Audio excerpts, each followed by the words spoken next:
ರೈತ ಸಂಘಟನೆಗಳ ಒಳಭಿನ್ನಮತ ಮತ್ತೆ ಬಹಿರಂಗಗೊಂಡಿದ್ದು, ಅಖಂಡ ಕರ್ನಾಟಕ ರಾಜ್ಯ ರೈತ ಸಂಘ ಹಾಗೂ ಕರ್ನಾಟಕ ರಾಜ್ಯ ರೈತ ಸಂಘದ ಮುಖಂಡರ ನಡುವೆ ವಾಕ್ಸಮರ ತೀವ್ರಗೊಂಡಿದೆ. ರೈತ ಮುಖಂಡ ಕೆ.ಪಿ. ಭೂತಯ್ಯ ವಿರುದ್ಧ ಆರೋಪಗಳನ್ನು ಒಳಗೊಂಡ ವಿಡಿಯೋವೊಂದು ಸಾಮಾಜಿಕ ಜಾಲತಾಣಗಳಲ್ಲಿ ವೈರಲ್ ಆಗಿದ್ದು, ಈ ಬೆಳವಣಿಗೆ ರೈತ ವಲಯದಲ್ಲಿ ಚರ್ಚೆಗೆ ಗ್ರಾಸವಾಗಿದೆ. ಅಖಂಡ ಕರ್ನಾಟಕ ರಾಜ್ಯ ರೈತ ಸಂಘದ ಅಧ್ಯಕ್ಷ ಚಿಕ್ಕಣ್ಣ ಮಾತನಾಡಿ, ಸರ್ಕಾರಿ ನೌಕರಿಗೆ ವಿದ್ಯಾವಂತ ಹಾಗೂ ಅರ್ಹ ವ್ಯಕ್ತಿಗಳು ಯಾರೇ ಆಗಿದ್ದರೂ ಸೇರಬಹುದು. ನಾನು ಪ್ರಸ್ತುತ ನೌಕರನಲ್ಲ. ಸುಮಾರು 12 ವರ್ಷಗಳ ಹಿಂದೆ ಕೈಗಾರಿಕಾ ಇಲಾಖೆಯಲ್ಲಿ ಸೇವೆ ಸಲ್ಲಿಸಿದ್ದೆ. ಆದರೆ ನನ್ನನ್ನು ನಿವೃತ್ತ ನೌಕರ, ನಕಲಿ ರೈತ ಸಂಘದವನು ಎಂದು ಅವಹೇಳನಕಾರಿ ಹೇಳಿಕೆ ನೀಡಿರುವುದು ನೋವು ತಂದಿದೆ ಎಂದು ಪ್ರತಿಕ್ರಿಯೆ ನೀಡಿದ್ದಾರೆ. ಇದೇ ವಿಚಾರಕ್ಕೆ ಸಂಬಂಧಿಸಿದಂತೆ ಸೋಮವಾರ ಪ್ರವಾಸಿ ಮಂದಿರದಲ್ಲಿ ನಡೆದ ಸಭೆಯಲ್ಲಿ ಮಹಿಳೆಯೊಬ್ಬರು ರೈತ ಮುಖಂಡರ ಎದುರು ಅಸಮಾಧಾನ ಮತ್ತು ಆಕ್ರೋಶ ವ್ಯಕ್ತಪಡಿಸಿರುವ ವಿಡಿಯೋ ಸಾಮಾಜಿಕ ಜಾಲತಾಣಗಳಲ್ಲಿ ವ್ಯಾಪಕವಾಗಿ ಹರಿದಾಡುತ್ತಿದೆ. ಈ ಘಟನೆ ರೈತ ಸಂಘಟನೆಗಳ ನಡುವಿನ ಭಿನ್ನಾಭಿಪ್ರಾಯವನ್ನು ಮತ್ತೊಮ್ಮೆ ಬೆಳಕಿಗೆ ತಂದಿದ್ದು, ಮುಂದಿನ ದಿನಗಳಲ್ಲಿ ಈ ವಿವಾದ ಯಾವ ತಿರುವು ಪಡೆಯಲಿದೆ ಎಂಬುದು ಕುತೂಹಲಕ್ಕೆ ಕಾರಣವಾಗಿದೆ. ಚಳ್ಳಕೆರೆ ತಾಲೂಕು ಬಿಎನ್ಕೋಟೆ ಓಬಳಪುರ ಗ್ರಾಮದ ಉಷಾ ಅಂತ ನನ್ನ ಹೆಸರು. ಈಗ ಏನಾಗೈತೆ ಅಂತಂದರೆ ಎಲ್ಲರೂ ಗೋಮಳದಲ್ಲಿ ಮಣ್ಣು ಹೊಡಿತಾ ಇದ್ರು.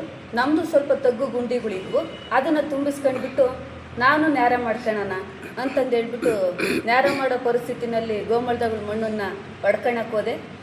ಅಲ್ಲಿ ದೇವಸ್ಥಾನಕ್ಕೆ ಹೊಡ್ಕೊಡ್ಬೇಕು ಅಂತ ಕೇಳಿದರು, ಅವ್ರಿಗೂ ಹೊಡ್ಕೊಟ್ವಿ. ಮತ್ತು ಕೋರ್ಟ್ ನೋಟಿಸ್ ಬಂದುಬಿಡ್ತು, 4 ಜನ ಯಾರು ಆರೋಪಿಗಳು ಈ ಥರ ಮಾಡಿಬಿಟ್ರಲ್ಲ ಅಂತಂದೇಳಿ ನಮಗೆ ತೊಂದರೆನ ಮಾಡಿದರು. ಕೋರ್ಟ್ನಿಂದ ನೋಟಿಸ್ನ ಕಳಿಸ್ಕೊಟ್ರು. ಎಂಥ ಕೆಲಸ ಆಗೋಗ್ಬಿಟ್ಟೈತೆ ಅಂತ ಇವ್ರ ಹತ್ರ ಬಂದಾಗ ತಹಶೀಲ್ದಾರ್ಗೆ ಅವ್ರು ಮಾಡಿರೋದು ಅಲ್ಲಿಗೆ ಹೋಗ್ರಿ ಅಂದರು. ಯಾರೋ ಪರಿಚಯಸ್ಥರು, ಅಮ್ಮ ಇಲ್ಲಲ್ಲ ಇದೆಲ್ಲೂ ಬಗೆಹರಿಯಲ್ಲ ಅಂದರೆ ಕೋರ್ಟ್ಗೆ ಹೋದ್ಮೇಲೆ ಹಿಂಗೆ ಐದಾರೆ ರೈತ ಸಂಘದವ್ರು ಹೋಗ್ರಿ ಅಂತ ಕರ್ಕೊಂಡು ಪರಿಚಯ ಮಾಡಿಸಿದ್ರು. ಪರಿಚಯ ಮಾಡಿಸಿ ಭೂತಜ್ಜನ ಪರಿಚಯ ಮಾಡಿಸಿದ್ರು. ಅವ್ರು ಹೇಳಿದರು, ಒಂದು 10 ನಿಮಿಷ ಕೂತ್ಕೊಂಡು ಯೋಚನೆ ಮಾಡಿ ನಮಗೊಂದು 10,000 ರೂಪಾಯಿ ನಾವು ಕೊಟ್ಟಿದ್ದೆ ಆದರೆ ನಾನು ಬಗೆಹರಿಸ್ಕೊಟ್ಬಿಡ್ತೀನಿ, ಇದೇನು ನನಗೆ ದೊಡ್ಡದಲ್ಲ ಅಂತ ಹೇಳಿದರು. ಸರಿ ಆಯಿತು. ನಮ್ಮ ಮನೆಯವ್ರು ಏನು ಮಾಡಿದ್ರು, ದನ ಕರ ಅಷ್ಟು ಕಾದ್ಕೊಂಡು ಎಲ್ಲ ನಾವು ಅನುಭವಿಸೋದಕ್ಕಿಂತ ಕೊಟ್ಟು ಬಗೆಹರಿಸ್ಕೊಂಬನಮ್ಮ, ಇದು ದೊಡ್ಡದಲ್ಲ ಅಂತಂದೇಳಿ ಕೊಟ್ಬಿಟ್ರು. ಅವರು ಸುಮ್ಮನೆ ಕುಂತಿದ್ರು. ಪರಿಚಯ ಮಾಡಿಸ್ಕೊಟ್ಟವಣ್ಣ, ಅಕ್ಕ ಎಂಥ ಕೆಲಸ ಮಾಡ್ಕೊಂಡ್ರಕ್ಕ ನೀವು?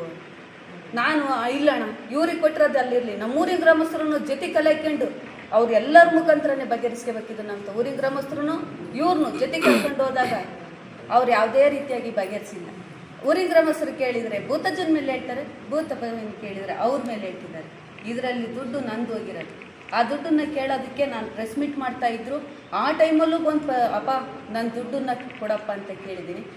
ಅಲ್ಲಿ ಆಫೀಸ್ ಹತ್ರ ಹೋಗಿದ್ದೀನಿ, ಅಲ್ಲೂ ಇಲ್ಲ. ಫೋನ್ ಮಾಡಿದ್ರು, ಫೋನ್ ರಿಸೀವ್ ಮಾಡಲ್ಲ. ಒಂದಿನ ಇಲ್ಲಿ ಪರಶಂಪುರದಲ್ಲಿ ಆಟೋದಲ್ಲಿ ನೀವು ಇದು ಅನೌನ್ಸ್ ಮಾಡ್ಕೊತ ಹೋಗ್ತಾಯಿದ್ರು, ಅದನ್ನು ಕೇಳಿದೆ. ಬಂಗಾರದ ಅಂಗಡಿ ಹತ್ರ ಕುತ್ಕೊಂಡಿದ್ದೆ. ಕೇಳ್ದವಳೆ ಇಲ್ಲ ಇದ್ದೆ, ಹೋಗ ಅಲ್ಲಾದರೂ ಬರ್ತಾರೇನೋ ಅಂತಂದೇಳಿ ನಾನು ಯಾರದೇ ಮಾತು ಕೇಳಲಿಲ್ಲ. ಡೈರೆಕ್ಟಾಗಿ ಹೋಗಿ ಬಂಗಾರದ ಅಂಗಡಿ ಹುಡುಗ ಇದ್ದ ಭರತ್ನಲ್ಲಿ ಬಿಟ್ಟು ಬಾ ಅಂದೆ. ಬಿಟ್ಟು ಬಂದರು. ನಾನು ಹೋಗಿ ಆಶ್ರಮದ ಹತ್ರ ದುಡ್ಡು ಕೇಳಿ, ಸತ್ಯನೇ ನನಗೆ ಬೇಕಾಗಿರೋದು ದುಡ್ಡು, ಇಲ್ಲಾಂದರೆ ಜಾಮೀನು ಬೇಕಾಗಿತ್ತು. ಯಾಕೆಂದರೆ ಇಷ್ಟು ದಿನ ಸಿವಿಲ್ ಕೋರ್ಟ್ ಆಗಿತ್ತು, ಈಗ ಸೆಷನ್ ಕೋರ್ಟ್ ಹೋಗೈತೆ. ತೀರಾ ಜಾಮೀನಾದರೂ ಕೊಡಪ್ಪ, ನನಗೆ ದುಡ್ಡು ಕೊಡ್ದಿಲ್ಲದ್ರೆ.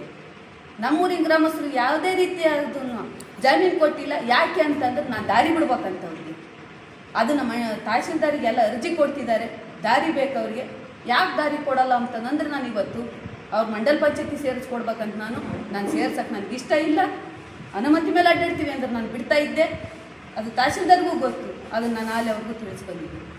ಇಷ್ಟು ಮಾತಾಡೋದಕ್ಕೆ ನನಗೆ ಅವರು 17ನೇ ತಾರೀಕು ಹೇಳಿದ್ರು ನಿಮ್ಗೆ ಅವರು ಇಲ್ಲಿಗೆ ಬಂದಾಗ, ಪ್ರೆಸ್ ಮೀಟಿಂಗ್ ಹತ್ರ ಬಂದಾಗ, ಜಾಮೀನು ಆದ್ರೂ ಕೊಡಪ್ಪ, ದುಡ್ಡು ಕೊಡ್ದಿಲ್ಲದ್ರೆ ನನಗೆ ಯಾರು ಕೊಡ್ತಾ ಇಲ್ಲ ಅಂತ ಕೇಳಿದೆ. ನಾನು ಯಾತು ಕೊಡೋದಿಲ್ಲ ಅಂತ ಎದ್ದೋದ್ರು. ಮತ್ತು ಒಂದಿನ ಫೋನ್ ಮಾಡಿದಾಗ ಮಹೇಶ್ ಅವ್ರ ಹತ್ರ ಮಾತಾಡ್ತೀನಿ ನಾನು, ಇಲ್ಲೂ ಮಾಡಿಕೊಟ್ರು ಫೋನ್ನ, ನೋಡಮ್ಮ ಬಗೆಹರಿಸ್ಕೊಡೋಣ ಅಂತ. ಹೋಗಿ ಬರೋಣ ಅಂತ ಅಂದವ್ರು ನನಗೆ ಎಂದೂ ಕೈ ಸಿಕ್ಕಿಲ್ಲ. ಮತ್ತೆ ಒಂದಿನ ಹೋಗಿ ಫೋನ್ ಮಾಡಿದೆ, ಬಾಗ್ಲಾಕಿತ್ತು. ಏನಪ್ಪ ಇಲ್ಲ ನೀವು ಅಂತ ಕೇಳಿದೆ. ಆಯ್ತಮ್ಮ ನಾನು ಫೋನ್ ಮಾಡಿ ಬಗೆಹರಿಸ್ತೀನಿ ಅಂದರು. ಯಾವತ್ತು ಬಗೆಹರಿಸಿಲ್ಲ. ಇದಂತ ಕಾರಣಕ್ಕೆ ಯಾವುದೇ ರೀತಿಯಾದ ನ್ಯಾಯನೂ ಕೊಡಿಸ್ಲಿಲ್ಲ ಭೂತಜ್ಜವರು. ಈಗ ಆ ಅಮೌಂಟನ್ನು ವಾಪಸ್ ಕೊಡೋದಕ್ಕೆ ಪರಿಹಾರ ಮಾಡಿಕೊಡ್ತಾ ಇಲ್ಲ. ಆ ಅಮೌಂಟನ್ನು ಕೊಟ್ಟರೆ ಸಾಕಾಗೈತೆ. ಇಲ್ಲಾಂದರೆ ಭೂತಪ್ಪ ಅವ್ರು ಏನು ಮಾಡಿದ್ರು ಅಂತಂದರೆ, ನಾವೆಲ್ಲರೂ ಆಫೀಸ್ಗೆ ಹೋಗಿ ಅರ್ಜಿನ ಸಲ್ಲಿಕೆ ಮಾಡಿ ಬಂದು ಸಾಯಂಕಾಲನೇ ಇನ್ನೂ ಅಧಿಕಾರಿಗಳು ಸೈನ್ ಹಾಕಿಲ್ಲ, ಅವ್ರು ಸೈನ್ ಹಾಕೋದಕ್ಕೆ ನೀನು 50,000 ಕೊಡಬೇಕಮ್ಮ ಅಂತ ಕೇಳಿದರು. ನಾನು 50,000 ರೂಪಾಯಿ ಆಗೋದಿಲ್ಲಪ್ಪ ಅಂತ ಹೇಳಿದೆ. ಅದಕ್ಕೆ ಇಲ್ಲಮ್ಮ ಒಂದು 25,000ನಾದರೂ ಕೊಟ್ಟರೆ ನಾನು ಸೈನ್ ಹಾಕಿಸಿ ಒಂದು ಕೊಡೋಕ್ಕಾಗುತ್ತೆ ಅಂತ ಹೇಳಿದರು.